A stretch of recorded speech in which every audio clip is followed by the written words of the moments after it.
Greetings, authentic entrepreneurs. It's time to get real with Dr. Jordan Alexander.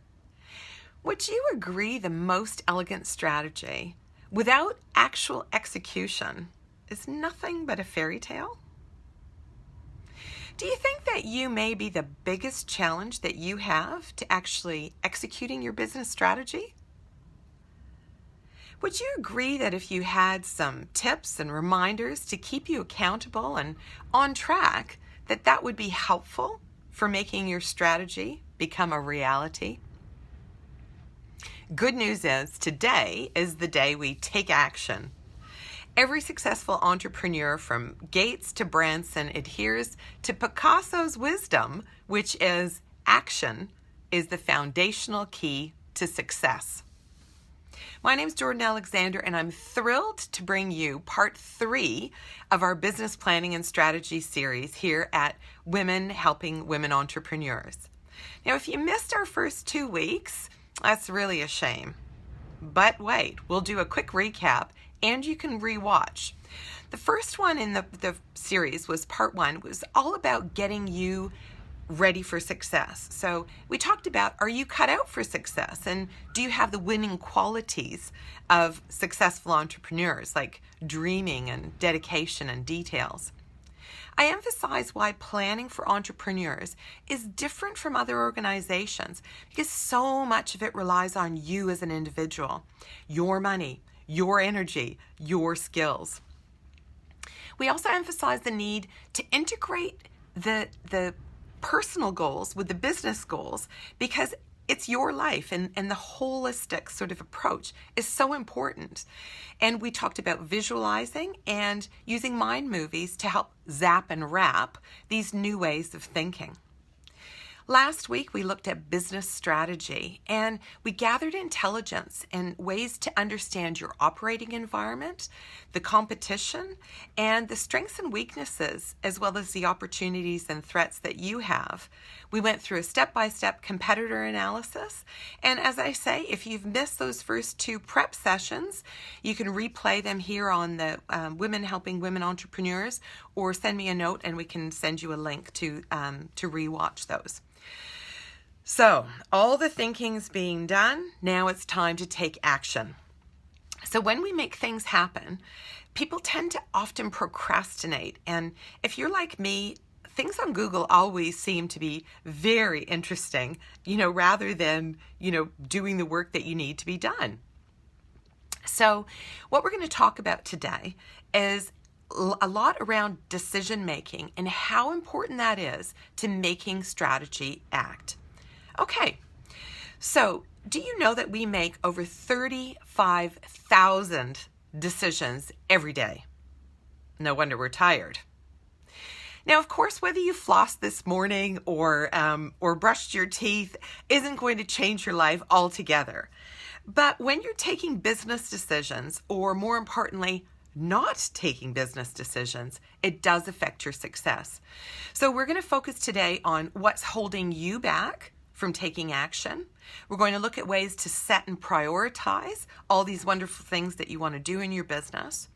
And lastly, we're going to look at how to make those decisions, create momentum, and push through that hemming and hawing, should I, shouldn't I, side of things when it comes to making a decision.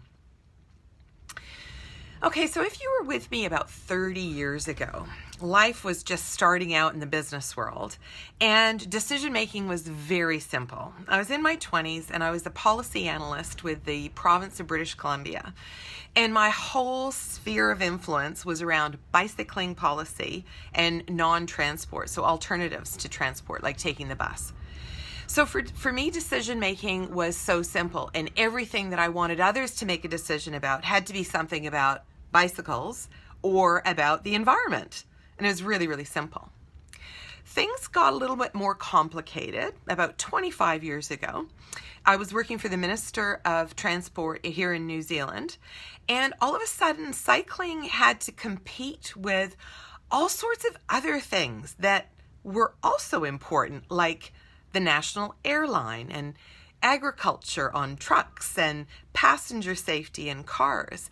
And the decisions had to be in a wider portfolio based on the economy and the workforce and costs. About 20 years ago, I had my first daughter, and talk about decision-making changing again. Now you had to go from just personal and professional meshed together. So when I was managing people before I had children, you'd have a parent saying, oh, my child is sick. And I'd be like, oh, that's really too bad, get to work. Then I had a child myself. And if somebody said their child was sick at work, I was like, what are you doing here? Get home. So another dimension gets added into the decision making. So you can see how we're starting to really weigh things down in our decision making. So about 15 years ago, when I started my consulting business, I found that the most successful organizations were very, very deliberate in how they made their decisions. What was the basis upon which they would make their decisions? So with not-for-profits, it's really quite simple. The lowest cost option. So I was working with a boxing academy that was looking at youth development and how to, it's literally smell of an oily rag. How can you make this much go as far as you possibly can? So cost was a primary decision maker in almost everything that we did, as long as it was still aligned to the mission. Customer experience was, for some companies, like an insurance company that I was working with, it became the key driver for decisions. What was going to make the customer experience the best thing for the customer? So going virtual and being able to look at quotes online, that became one of their key drivers for making decisions. And other companies, family-based companies, you might have, Mars, Master Foods, as a family-owned business, the values were the number one decision-making criteria for them. So we had this situation where a whole bunch of product was produced and the labeling was incorrect on the boxes. And integrity is one of the Master Foods values. And so it became really, really easy to use that as a criteria to say, what are we going to do? Are we going to take the cost of repackaging, or are we going to just try and dump it into another geography? Well, it was simple, because if you have integrity, you do it well, you do it right, you do it properly. So they redid the packaging. So understanding what your drivers are around your decision making within this bigger context of what's right for you, what's right for your business, what's right for your family, what's right for you personally, it becomes quite complicated. So about 10 years ago, I decided I was going to learn everything there is about decision making and try and help my clients and businesses make good decisions. So that brings us to today, really, and taking action and making good decisions based on good information. So we start with you. Here we go. What's holding you back from taking decisions? All right. So do you spend too much time in the business and not enough time on the business? I'd like to walk you through a little exercise on some of your fears and some of the things that might be holding you back. And I'd like you just to, if you've got a bit of paper, you can just write down the ones that pertain to you, because we can end up using these as we set some of the action plans together. Knowing your strengths and weaknesses, again, remembering that you are the business, you are the entrepreneur, everything rests on you. Let's be truthful about what your fears are. Okay, so the first one, are you quite indifferent? Do you accept what you get? Feel like some are born to succeed and maybe I'm not. So you're not really, in that mindset of success. You might be indecisive. So you consult everybody and their dog before you make a decision. You might be, thinking about, what new products should I take? And what are other people doing in this space? And as we talked about last week, it's not understanding what the competition is doing and understanding your industry landscape isn't so much about, I'm going to beat the competition. It's about carving out your unique niche. And so again, being indecisive about what it is that your space is and owning that space. You might have doubt. All of us have doubts at some point in time. So be honest about this. Do you quite often make excuses or explain away failure or have an alibi? I couldn't quite get onto that today because I had this and that to do. So it's really important that you understand, do things like doubt stand in your way? Are you a worrier? Do you find fault with others? Do you spend more than you earn? Do you sort of neglect your personal appearance and frown a lot? Are you worried? Worry is, quite often from a financial perspective, it pops into the entrepreneur landscape. Nervousness. Oh my gosh. Look, this is my third live on the on this network. And the first one, oh my gosh, I was so nervous. Part of that was associated with the technology and trying to overcome that. But understanding that you're going to learn and grow through things is really important. But admit if you're nervous, it's okay. But then we can put things into place that can combat that. You might have doubt or pessimism or be overly cautious. The half-empty glass might be something that you quite often look at.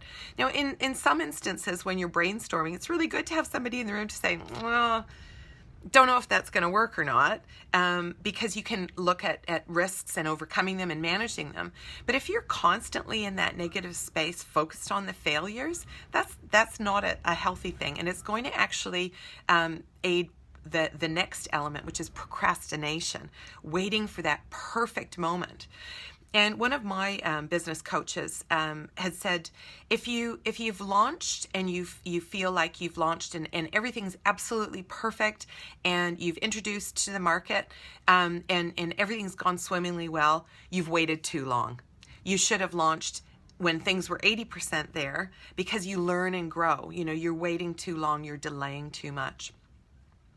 Last two, refusing to take responsibility. This business is about you, and you are 100% responsible for it.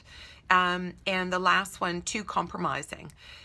Sometimes I think women suffer from this a little bit more than men. We have a wishbone where we need a backbone sometimes, and calling things as you see them, being more, having more strength in how you give people feedback, calling things when they're not quite right. Having that wishbone is not going to elevate your business. So those are just some of the things that may be holding you back. And so understanding which might be your top 2 or 3 is really important, because it will feed into the action plan. So for me, distraction, I am, like, oh, is that a shiny rock? Oh, is that a shiny rock? Distraction for me is absolutely number one. I'm so interested in so many different things that I will go online to Google something specific, and then one thing will lead to another, will lead to another, will lead to another. I mean, it drives my marketing manager crazy, because I've always sort of grown this little bit into this huge bit. So I know that's one of my things. So I'll talk to you a little bit about the habits that I'm growing to combat that procrastination in a minute. The second element about taking action is about trying to find those ways to set and prioritize your goals. So we already know we have a limited amount of time. There is a hang of a lot of stuff to do in that time. So the reason I went through a little bit of the history of the different jobs and the different ways that the criteria are considered is so that you can, in this part of taking action, really think about what are the criteria that you will use to determine your priorities. So we all tend to want to overeat at the buffet of life and the buffet of business. And so I'll just like to share with you a couple of ways that you can sort of crunch down and focus on what's the most important. So one of the things is a RICE framework, RICE.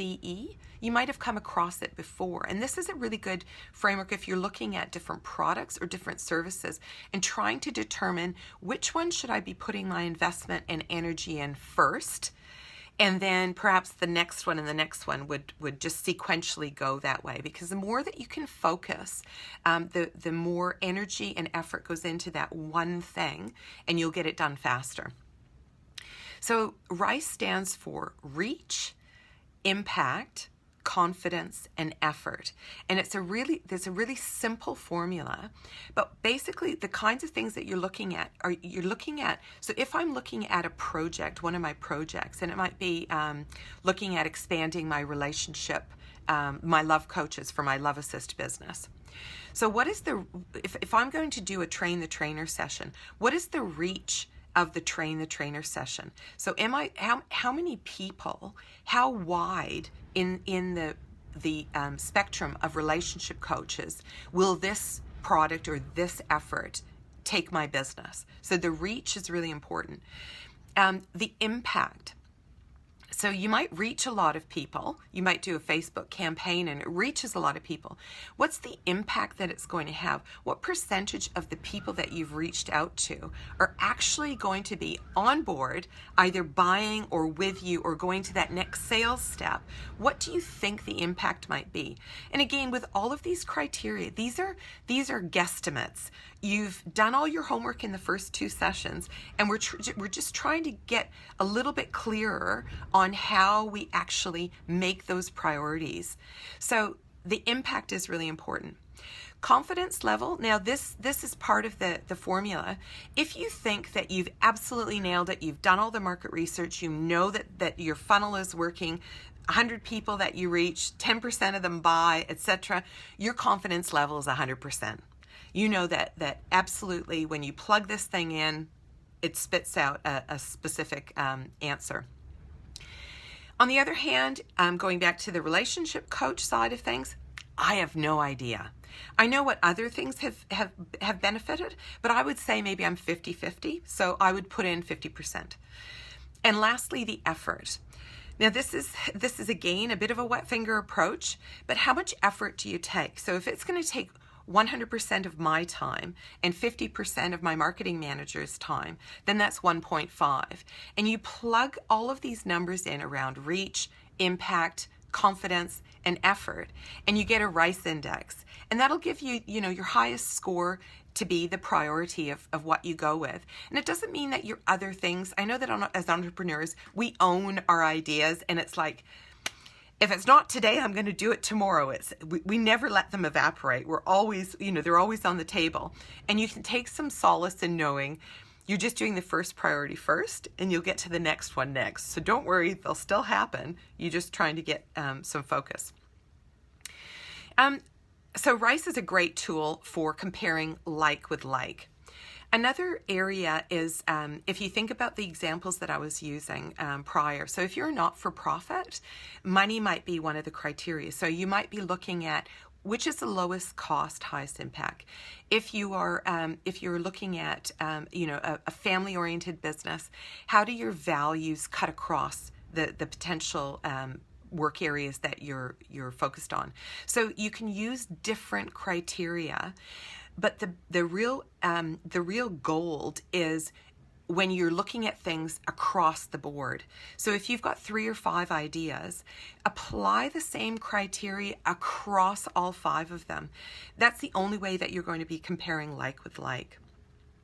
Once you've chosen your methodology and set your priorities and you have those, that's when the SMART criteria come in. That's when you set your goals.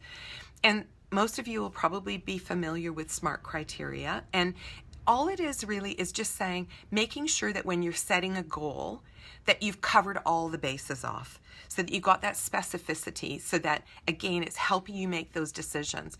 Does it make the boat go faster? Okay, I'll do it. So the SMART criteria are specifics, S is for specific. So specifically, how many Facebook likes would you like to grow your business this year? Or how many products of your online learning course would you like to sell each quarter? Measurable. Well, the likes are pretty easy to look at. You can check the analytics on your Facebook account at any point in time.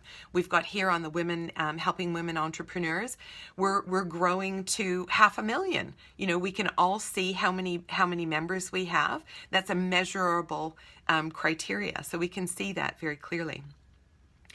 Attainable. We have to make sure that it's actually attainable. There's no point in me saying that I'm going to be a prima ballerina with the Russian ballet and perform at the Bolshoi Theater.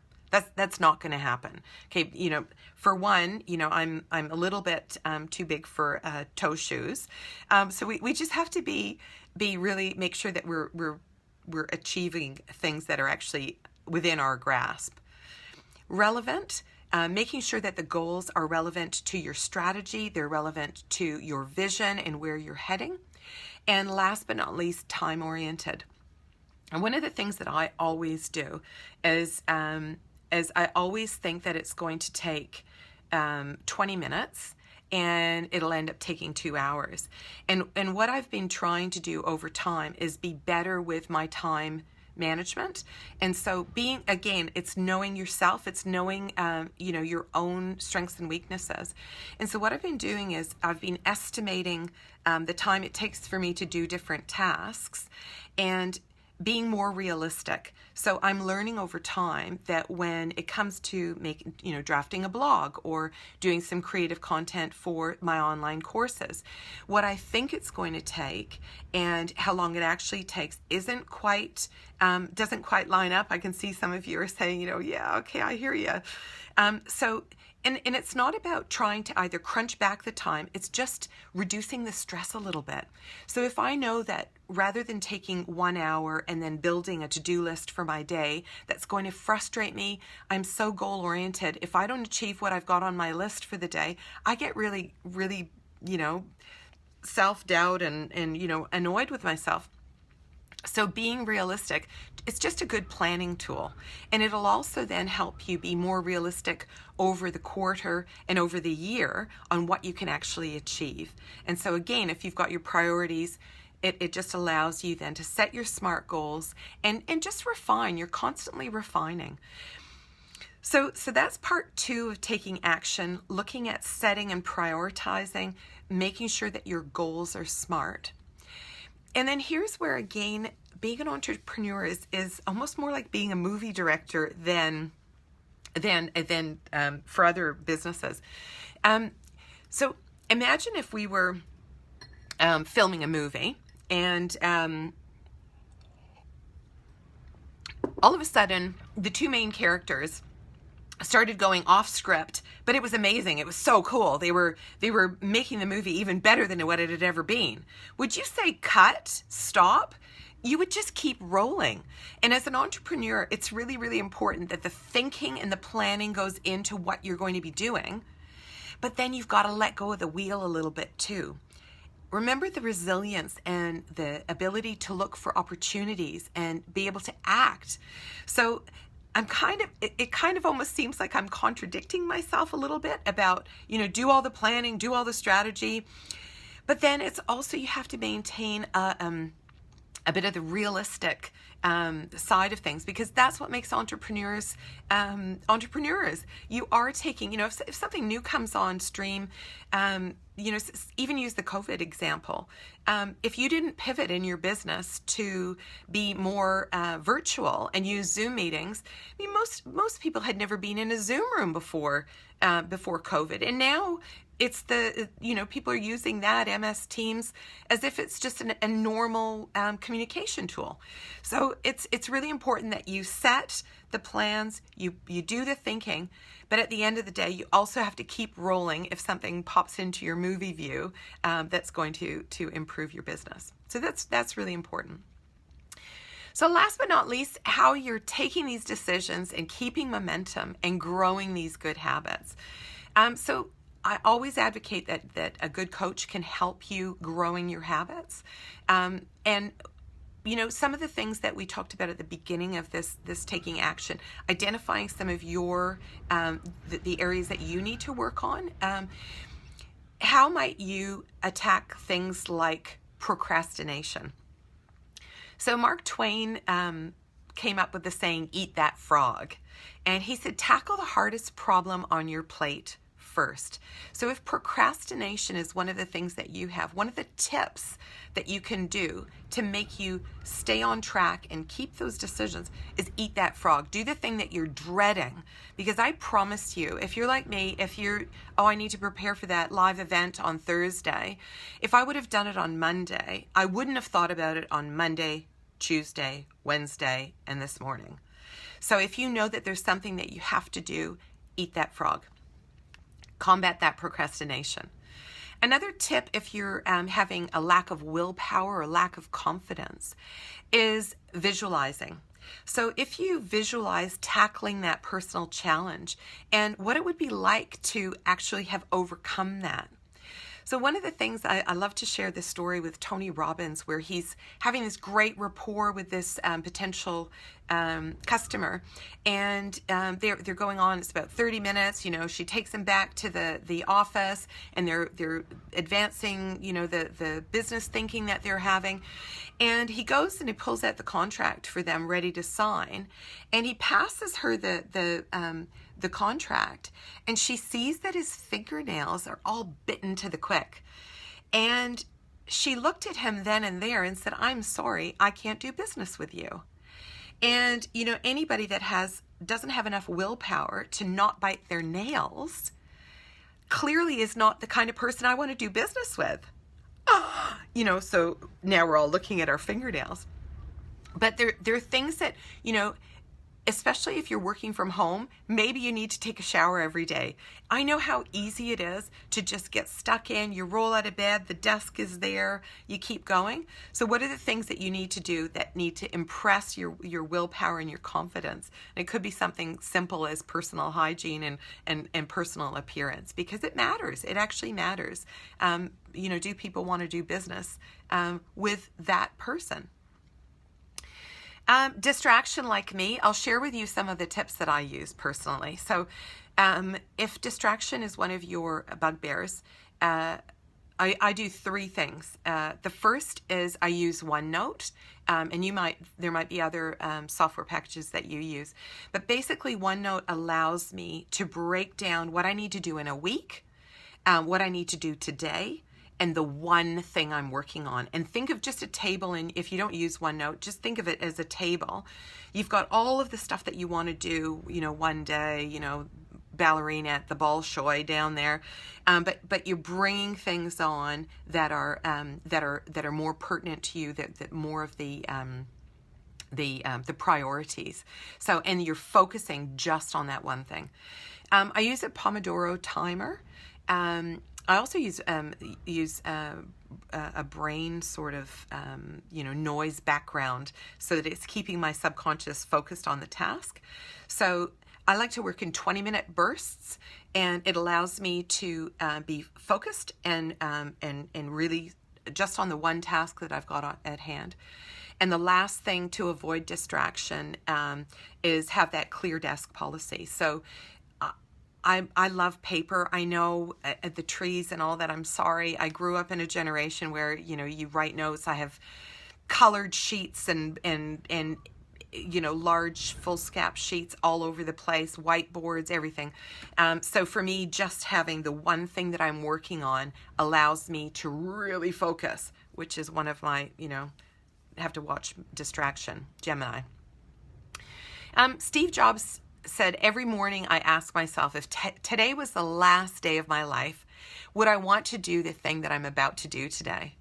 And I think that's kind of a nice way to sort of close out the action side of things for you personally, and trying to make decisions in that way. At the end of the day, you know, we want to be enjoying our life. Life is meant to be enjoyed, not endured. So visualize, plan your day. Make sure that you're doing it in bite-sized pieces. It doesn't mean that you're not driving yourself, but just don't drive yourself too hard. We know that if you've got some of those successful traits of entrepreneurs, your dedication is there. You're always determined. Sometimes it can just be overwhelming. So just try and keep it, you know, how do you eat an elephant one bite at a time? Just try and bite-size those things down a little bit.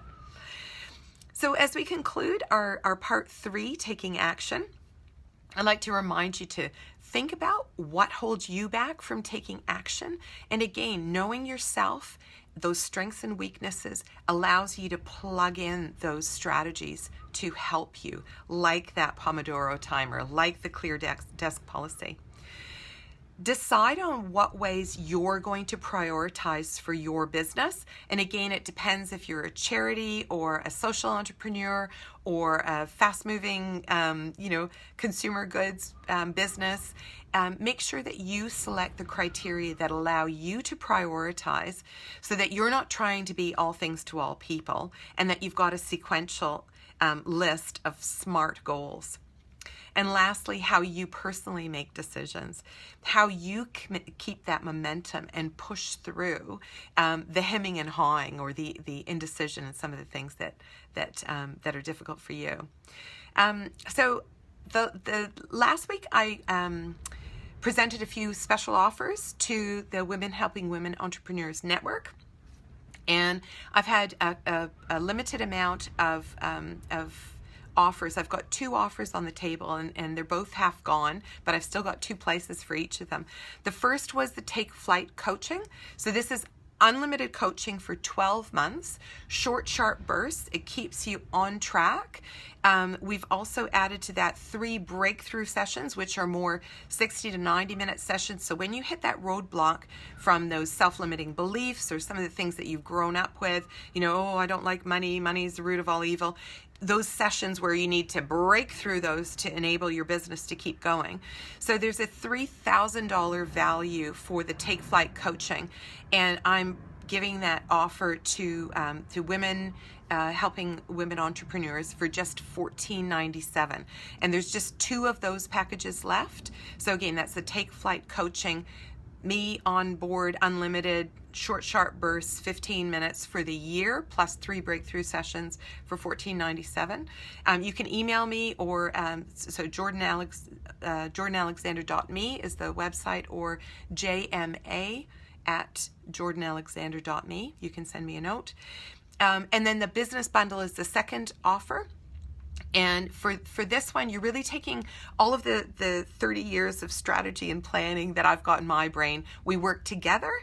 We develop your strategy. We land on your one-page strategy, which has your customer mousetrap, which looks at your competitor analysis, plus the 1-year Take Flight coaching, plus the breakthrough sessions. So this is normally a $13,000 package, and I've got 2 left. And I'm giving these away for just $4,997. So that working together for a year, where you've got all of the strategy and planning experience at your fingertips, plus the coaching. And I've just got 2 of those left. So we've had 3 people that already take those bundles up. So email me, jma@jordanalexander.me.